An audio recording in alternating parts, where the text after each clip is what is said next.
حضرت عمر رضی اللہ تعالی عنہ تشریف فرما تھے اپنے دربار میں، تو ایک صاحب آئے اور کہا یا عمر لا تنسا موتک، عمر اپنی موت کو نہیں بھولنا۔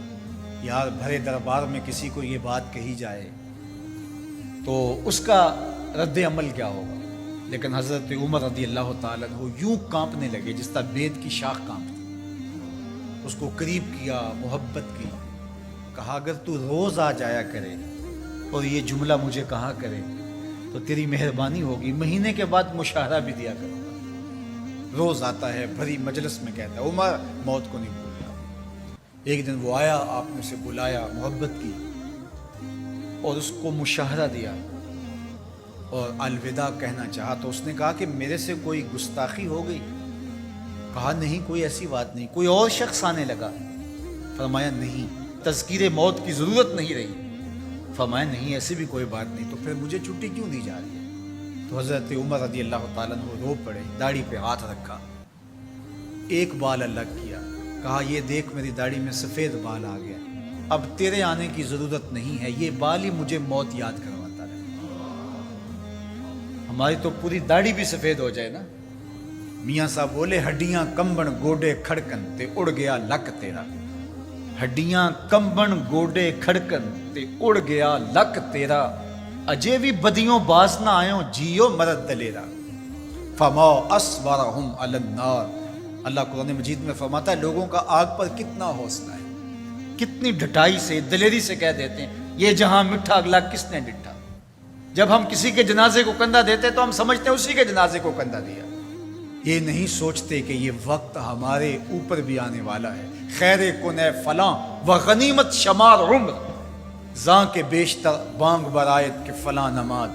شیخ سعدی فرماتے ہیں کہ اے صاحب نیکی کر لے اور غنیمت شمار کر اس عمر کو، اس سے قبل کہ تیرے لیے بھی اعلان ہو جائے کہ فلاں بھی چلا گیا۔ پہلے تو سپیکروں میں اعلان ہوتا تھا، فیس بک پہ خبر آتی ہے فلاں بھی چلا گیا، فلاں بھی چلا گیا۔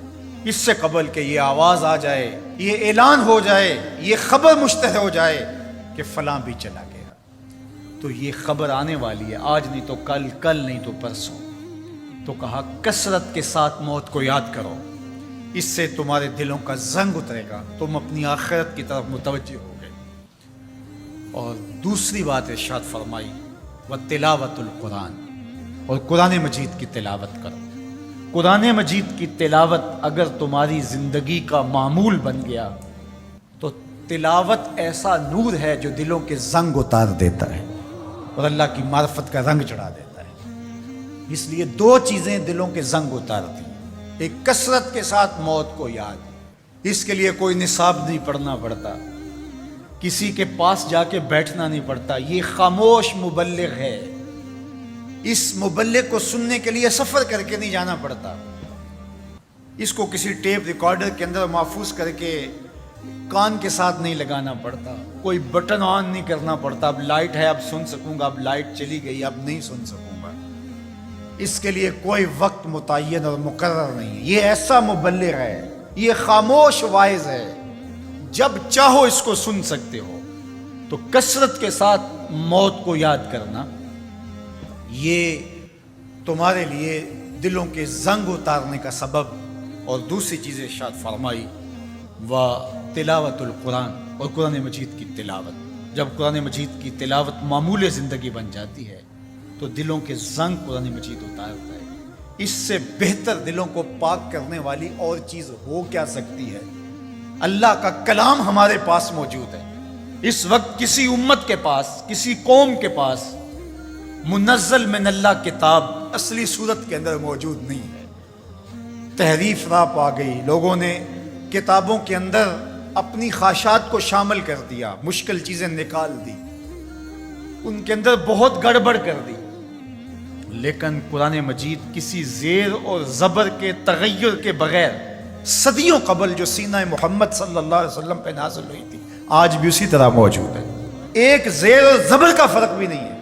یہ ایک یقین ہمارے ساتھ جڑا ہوا ہوتا ہے کہ یہ ہمارے رب کا کلام ہے، یہ ہمارے محبوب کریم کے سینہ انور پہ اترا تھا، یہ اس کتاب کا اعزاز ہے۔ تو کہا کہ اس کتاب کی کثرت کے ساتھ تلاوت کرو، تمہارے دلوں کا زنگ اتر جائے گا اور اللہ تعالیٰ جل شانہ کی معرفت کا رنگ تمہیں نصیب ہو۔